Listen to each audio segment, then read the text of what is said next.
আমরা কিন্তু অনেক সময় কষ্ট পাই জীবনে। কষ্ট প্রিয় ভাইরা আমরা পাই কি পাই না? পাই। মনে করেন আমার আব্বা মরে গেছে ফর এক্সাম্পল, অথবা আপনার কোনো সম্পর্ক কারোর সাথে ছিল, বন্ধুত্বের সম্পর্ক হতে পারে, যে কোনো রিলেশনশিপ হতে পারে, কষ্ট আমরা পাই। তো অনেক সময় দেখা যায় যে আমরা এত বেশি কষ্ট পাই যে আমরা ভেঙে পড়ি, আমাদের কিছু করার থাকে না, কেউ যে মোটিভেট করবে এরকম কাউকে পাওয়া যায় না। এজন্য কষ্ট পেলে কি করণীয় আছে, কি করলে কষ্ট কমবে, আজকে আমরা এই বিষয়ে কথা বলবো। সকলে শুনবেন তো ইনশাআল্লাহ? যদি কখনো আপনি আপনার লাইফে কষ্ট পান, এটা যে কোনো ওয়েতে হতে পারে, যে কোনো ভাবে এই কষ্ট হতে পারে, কষ্ট দূর করতে আপনি সব সময় ইসলামিক ওয়েতে 5টা টিপস অ্যাপ্লাই করবেন। জোরে বলেন, কয়টা টিপস? আমি আপনাকে মোটিভেট করার জন্য বলছি, 5টা টিপস যদি কেউ কষ্ট পাওয়ার পরে অ্যাপ্লাই করে, আশা করা যায় তার জীবনে আর কোনো কষ্ট থাকবে না। সকলেই বলেন ইনশাআল্লাহ। 1 নাম্বার, যদি কখনো কোনো কষ্ট পান, এটা যে কোনো ভাবেই হতে পারে, কোনো একটা সম্পর্ক ছিল, কাছের মানুষ কষ্ট দিয়েছে বা প্রিয় মানুষ কষ্ট দিয়েছে, কোনো একটা জিনিস হারিয়ে ফেলেছেন, অনেক কষ্ট পেয়েছেন আপনি। প্রথমে আপনি যে কাজটা করবেন সেটা হচ্ছে you have to put your trust on your lord. আল্লাহর উপরে ভরসা রাখতে হবে যে আমার লাইফে ভালো যা ঘটে, খারাপ যা ঘটে, এটা সব কিছুই ক্ষমতা একজনের হাতে। তিনি কে?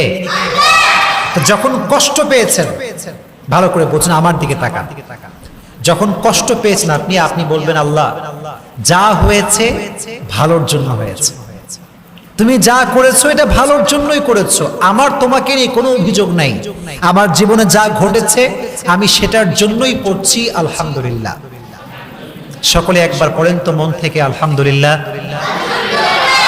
Put your trust on your Lord. আল্লাহর উপরে বিশ্বাস করেন যে আল্লাহ আমার জীবনে যা তুমি ঘটাবা এটা নেওয়ার জন্য আমি প্রস্তুত, এটা আমি মন থেকে মেনে নিলাম। দেখবেন আপনার ভালো মন্দ সবকিছু যখন আপনি আল্লাহর উপরে ছেড়ে দিবেন যে আল্লাহ যা করেছে ভালোর জন্যই করেছে, দেখবেন যে আপনার যেই পেইন, আপনার যে কষ্ট, এটা অটোমেটিক্যালি হালকা হয়ে যাবে। সুবহানাল্লাহ পড়েন। আল্লাহর উপরে বিশ্বাস সকলে রেখে চলবেন তো ইনশাআল্লাহ। 1 নাম্বার। 2 নাম্বার যে কাজটি কষ্ট পেলে করবেন সেটি হচ্ছে keep yourself busy. Keep yourself busy, নিজেকে ব্যস্ত রাখেন। কষ্ট পেয়ে গেছেন, আঘাত পেয়ে গেছেন, বউ ছেড়ে চলে গেছে, এটা রিলেশনশিপ ছিল, ব্রেকআপ হয়ে গেছে, যে কোনো ভাবে আপনি কষ্ট পেয়েছেন, কিপ ইয়োরসেলফ বিজি, নিজেকে কাজে ব্যস্ত রাখেন। যে কোনো কাজ হতে পারে, এটা আপনার পছন্দের কাজ হতে পারে, যে কোনো কাজে হোক, খেলাধুলা হোক, বন্ধুর সঙ্গে আড্ডা হোক, যে কোনো কাজে just try to keep yourself busy, নিজেকে ব্যস্ত রাখেন, দেখবেন কষ্ট হালকা হবে। আর যদি একা মন মরা হয়ে বিষণ্ণতায় ভোগেন, কেউ নাই, কেউ ভালোবাসে না, কেউ দেখে না, কেউ লাইক কমেন্ট করে না, কত কষ্ট জীবনে, যদি এই একা একা থাকেন দেখবেন এই পেইনটা আস্তে আস্তে আরো বাড়বে, এটা আরো ডাবল হবে। এজন্য try to keep yourself busy, নিজেকে যে কোনো কাজে ব্যস্ত রাখবেন, পারা যাবে ইনশাআল্লাহ। 2 নাম্বার আমল, 2 নাম্বার টিপস। 3 নাম্বার যে আমলটি আপনি করবেন, যে টিপসটি অ্যাপ্লাই করবেন সেটি হচ্ছে বেশি বেশি ইবাদত করবেন। বেশি বেশি কি করবেন? ইবাদত করবেন। এটা হতে পারে কোরআন তেলাওয়াত। মনে করে আপনি অনেক কষ্ট পাইছেন, আপনার বন্ধু বান্ধব, আব্বা আম্মা পাশে কেউ নাই, আপনি টোটালি ডিপ্রেসড এবং আপনি ছ্যাঁকা খাইয়া বেকা, অবস্থা খুবই খারাপ আপনার। এই সময় আপনি সবাইকে শেয়ার করবেন না বিষয়টা, কোরআনটা হাতে নেবেন, সুন্দর করে ওযু করে গোসল করে কোরআন তেলাওয়াত করবেন, কোরআনটা বুকের সঙ্গে একদম চেপে ধরে রাখবেন। দেখবেন আল্লাহর কসম করে বলতে পারি, কোরআন আপনাকে যে সুখটা দিবে, যে শান্তি দিবে, যে পিস অফ মাইন্ড দিবে, যে পিস অফ হার্ট দিবে, আল্লাহর কসম পৃথিবীর কোনো স্বার্থবাজ মানুষ আপনাকে সে শান্তি দিতে পারবে না, অসম্ভব এটা। এজন্য যখন আপনি কষ্ট পেয়েছেন, কোরআনটা হাতে নেবেন, মন খুলে কোরআন পড়বেন। রাজি আছেন ইনশাআল্লাহ? অথবা ঠিক ভোরবেলায় উঠে, তাহাজ্জুদের সময় উঠে জায়নামাজটা বিছিয়ে তাহাজ্জুদের জায়নামাজ দাঁড়ায় যাবেন, আল্লাহকে সব কষ্ট বলবেন, কান্নাকাটি করবেন, আল্লাহকে আপনার কষ্ট বলবেন। Try to worship, more and more, বেশি বেশি ইবাদত করবেন, দেখবেন যে কষ্ট আপনার জীবনে ছিল এটা হালকা হয়ে যাবে। তাহলে 1 নাম্বার বিশ্বাস আমরা জানলাম, 1 নাম্বার উপায় জানলাম যে বিশ্বাস রাখতে হবে। 2 নাম্বার জানলাম নিজেকে ব্যস্ত রাখতে হবে। 3 নাম্বার জানলাম বেশি বেশি ইবাদত করতে হবে। বলেন বেশি বেশি কি করতে হবে?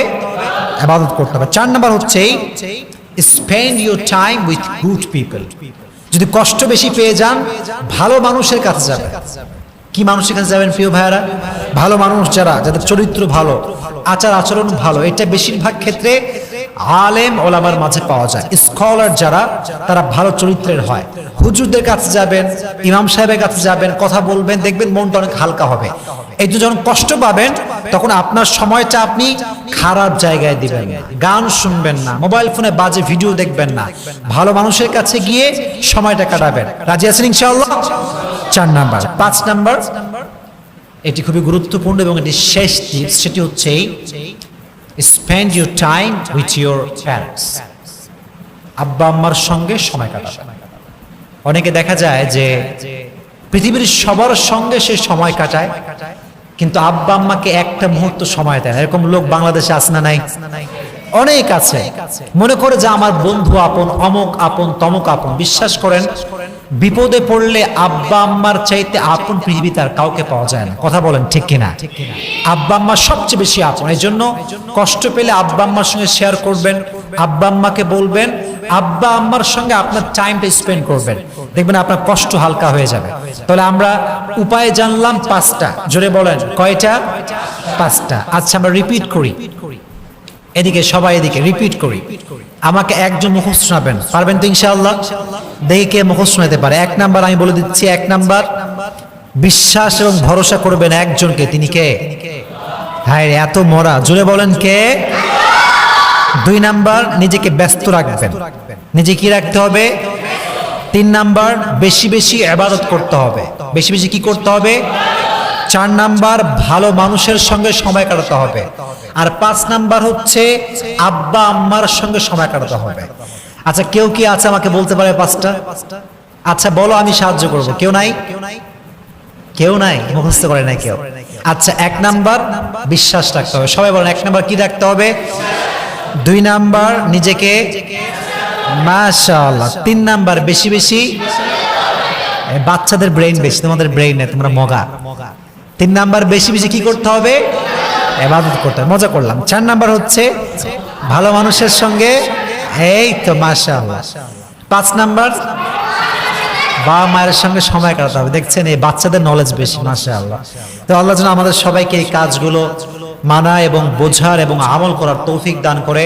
আমরা সকলেই পড়ি আমিন।